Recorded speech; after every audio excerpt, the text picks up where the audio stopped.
25ஆம் தேதி ரகசிய வாக்கெடுப்பு தேர்தல் அறிவிப்பு வெளியாகியிருக்கிறது. திராவிட தொழிலாளர் ஊழியர் சங்கம் தேர்தலில் போட்டியிடுகிறோம்.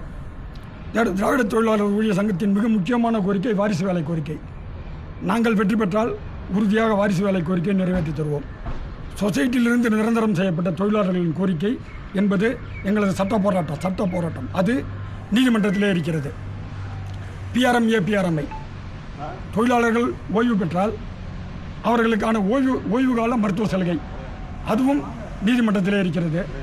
அடுத்தது சுரங்கப் பகுதிகளுக்கான மிக நேர ஊதியத்திற்கான வழக்கும் நீதிமன்றத்திலே இருக்கிறது. திராவிட தொழிலாளர் ஊழியர் சங்கம் தொழிலாளர் ஊழியர்களின் அத்தியாவசியமான அனைத்து கோரிக்கைகளுக்காகவும் தொடர்ச்சியாக 4 வருட காலமாக சட்ட போராட்டங்களும் களத்திலும் இறங்கியும் போராட்டம் நடத்தி கொண்டிருக்கிறோம். நாங்கள் வெற்றி பெற்றால் சிறப்பான சங்கமாக செயல்படுவோம் என்பதை உறுதியாக தெரிவித்துக் கொள்கிறோம். பழிவாங்கப்பட்ட 11 தொழிலாளர்களை